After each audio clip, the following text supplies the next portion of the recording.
तर नमस्कार सगळ्यांना, श्री स्वामी समर्थ. तर आज बनवणार आहे कांद्याची आणि आंब्याची चटणी. त्यासाठी मी कांदा आणि आंबा घेतलेला आहे आणि कट करून पण घेतला आहे आणि कट करून बारीक तुकडे केलेत आणि मिक्सरमध्ये करणार आहे, खलबत्त्यात नाही करणार.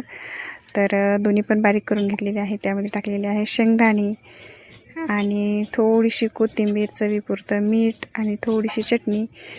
आणि खलबत्त्यात न वाटता मिक्सर वाटं काढून घेणार आहे. आणि हा कांदा बारीक केलेला, त्याचबरोबर मीठ आणि चटणी.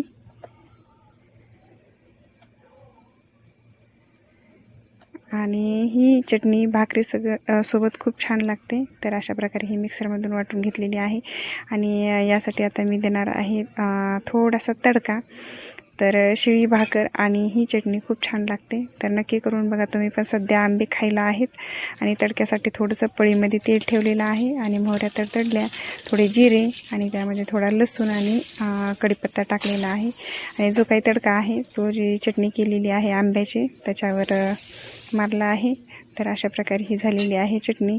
आणि आमच्या इथं जोपर्यंत सगळी काही फळं आहेत ते आम्ही वेगवेगळ्या प्रकारे आम्ही अशी चटणी वगैरे करून खाऊन घेतो.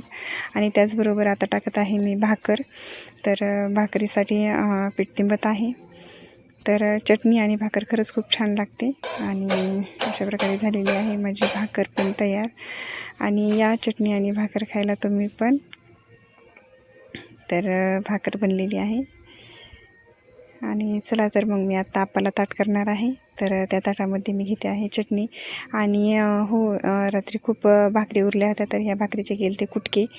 तर भाकरीचे कुटके, भाकर, चटणी. आणि आता सध्या आहेत आंबे. तर मी 2-4 आंब्याच्या फोडी. तर